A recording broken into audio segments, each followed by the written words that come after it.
এবারে হুগলির খবরে বিবাহ বহির্ভূত সম্পর্কের জেলে গুলি করে খুন হুগলির ত্রিবেণীর শিবপুরের ঘটনা। নিহত ব্যক্তির নাম মনোজিৎ সমাদ্দার।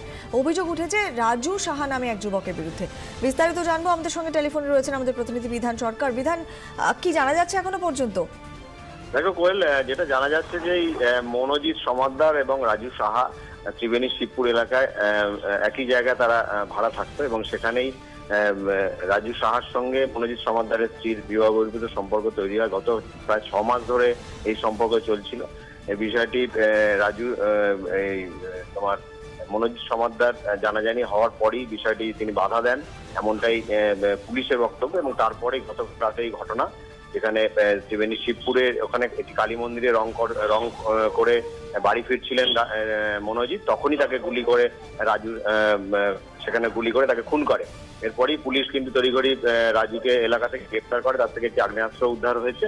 এবং পুলিশই সে যেটা জানিয়েছে যে খুনের পিছনে কিন্তু ওই মনোজিতের যে স্ত্রী তারও কিন্তু হাত হয়েছে, কারণ সে চাইছিল যে মনোজিৎ সমাদ্দারকে দুনিয়া থেকে সরিয়ে দিতে, সেই কারণেই কিন্তু সেই খুন করেছে। যদিও পুলিশের জেরায় মনোজিতের স্ত্রী কিন্তু কথা স্বীকার করেনি। সে জানিয়েছে যে এই ঘটনা যখন থেকে চলছিল তখনই সে তার স্বামীকে জানায় এবং স্বামীকে জানানোর পরও কিন্তু সেইভাবে কোনো ব্যবস্থা নেওয়া হয়নি, যে কারণে কিন্তু এই ঘটনা ঘটেছে। এখনো পর্যন্ত পুলিশ তদন্ত শুরু করেছে।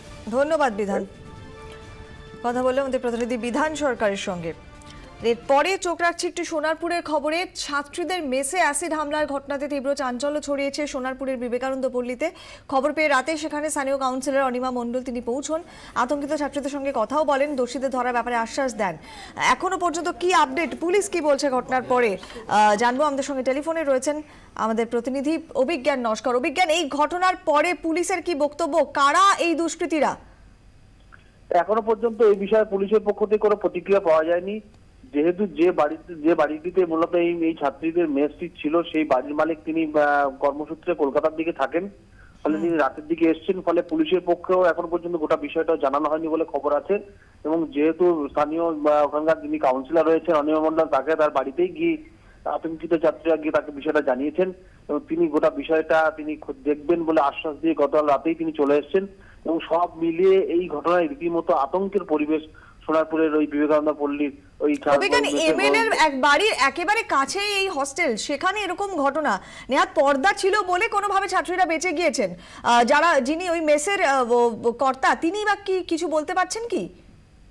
না, তিনি যেহেতু সেই সময় বাড়িতে ছিলেন না, তিনি অন্যত্র থাকেন, কলকাতা থাকেন, তিনি রাত্রে বাড়িতে এসেছেন। তিনি গোটা বিষয়টা তিনি কথা বলছেন ওদের সঙ্গে, ছাত্রীদের সঙ্গে, যে কোনো আক্রোশবশত কারণে অথবা কোনো ছাত্রী টার্গেট ছিল কিনা, পুরো বিষয়টা ধোঁয়াশা তৈরি হয়ে রয়েছে।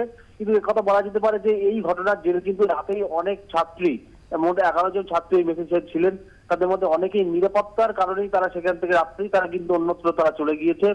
এবং স্বাভাবিক কারণেই প্রশ্ন উঠে গিয়েছে যে বিধায়কের বাড়ি এত কাছে এরকম মেসে সন্ধ্যের সময় যেভাবে অ্যাসিড ছোঁড়ার ঘটনা ঘটলো, ফলে প্রশাসনের পক্ষ থেকে কোনো কঠোর ব্যবস্থা না হচ্ছে কিনা সেটাই দেখার জন্য অনেকেই অপেক্ষা করছে। ধন্যবাদ অভিজ্ঞান।